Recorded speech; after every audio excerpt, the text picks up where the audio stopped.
Yep. Everything had been completed.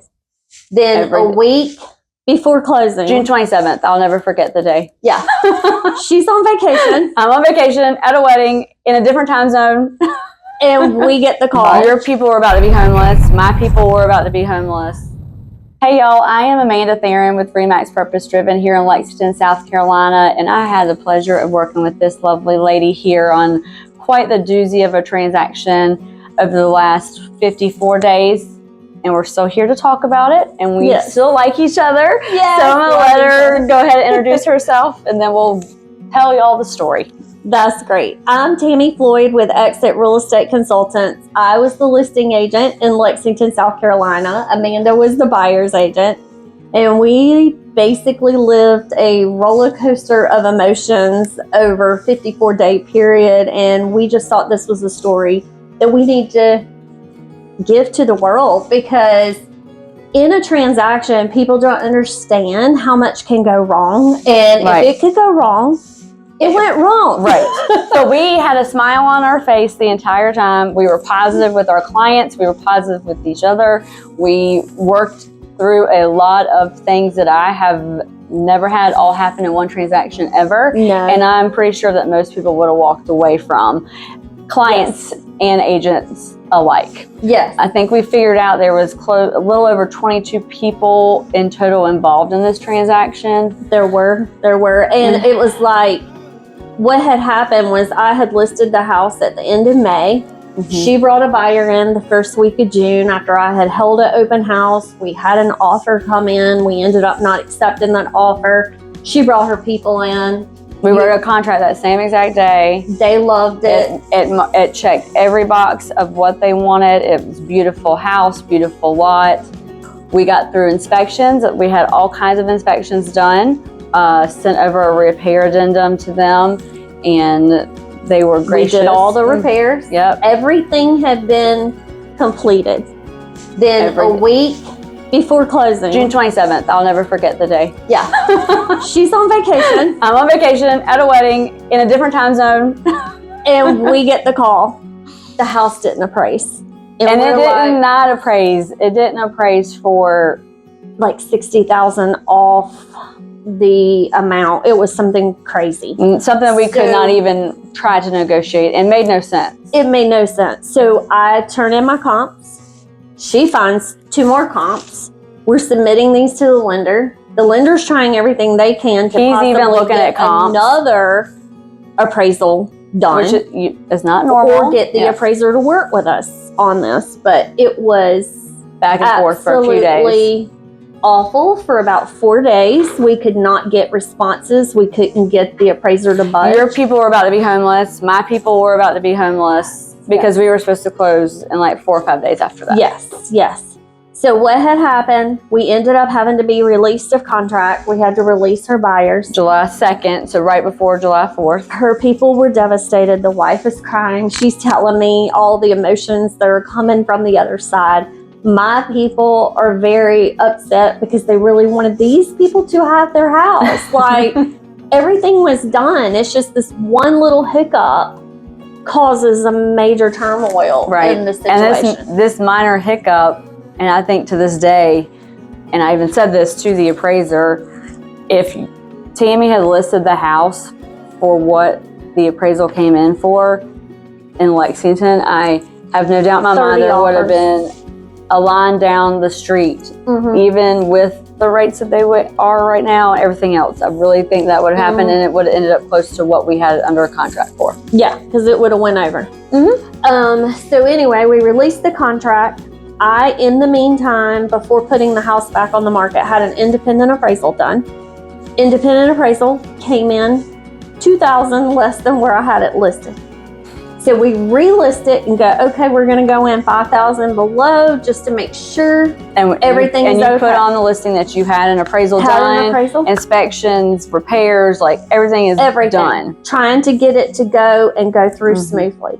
So her people had been on vacation, so they call her that Monday and go, we still want the house. What can we do? Is there anything we can do? Now, let me also preface this with saying that my client's first language is not English, so that kind of put another layer of not difficulty, but having to do even more explanations than I normally do. And thankfully they have a daughter that was able to interpret a good bit, but it made it a little extra difficult because this was the first home they were buying in the United States. Yes. So she and I suggest let's switch lenders. And see if they can even loan types. see if we can switch loan types too. And it worked. We made it happen. Somehow. It worked.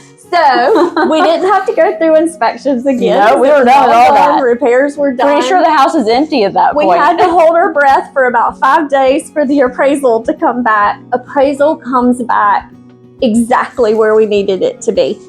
So when we say this is a happy ending, yes, this was a happy ending. Yes, like it was a feel-good story. And then tell how the buyers went in the last day of closing. So we did our final walkthrough, and this is a rather large family, and I'd only met one of the daughters, but the other siblings were there along with their little puppy, and so they're looking around the house, and and they're speaking Spanish, so I'm just nodding my head a good bit because I really don't know what they're saying, and then they would tell me what they said and whatever.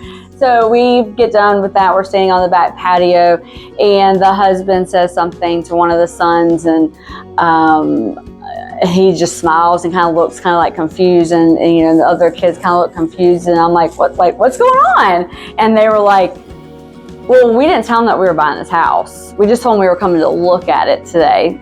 So we basically just told them that when we leave here, we're going to the attorney's office to sign papers, and that we're going to get the keys, and this is going to be our house. So I start crying. Like, yeah, she calls me, and makes me cry. Yeah, so I was like, okay, we have come this far.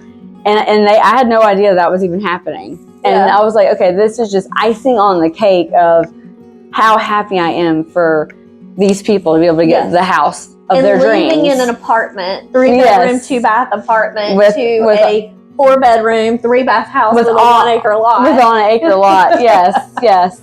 Yes, and their puppy was very excited too about that. She met all the neighbors' puppies right away, run up and down the fence line, letting them know that she was there. So we got to closing, and the funny thing is I try not to, and I'm sure you're the same way, not to get the attorney involved. Of course, the paralegal, unfortunately, knows a lot more than the attorney usually does.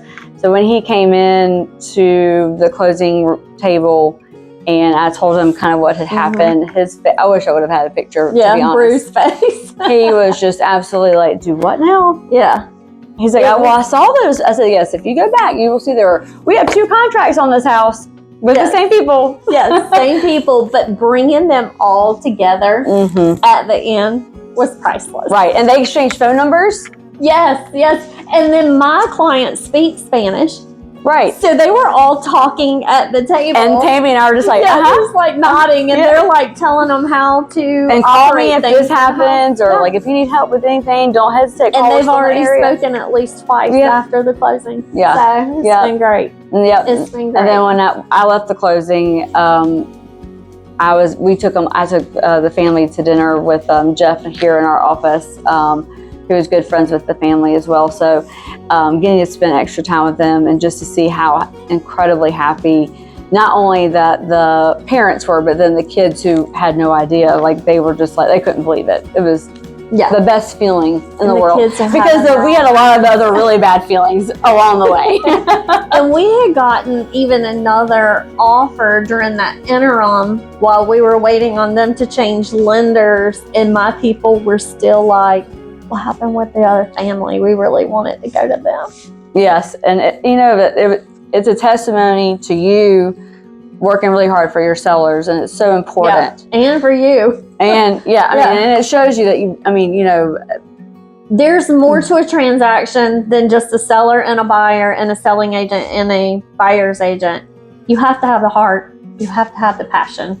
You have to have the customer service skills, and you have to be able to have that trust with them 100%. Yeah, and I felt like everybody trusted both of us in this transaction to get us to where we are. Yeah, girl, I would not want to do this with anybody else.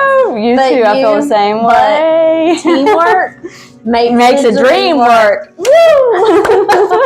Love it.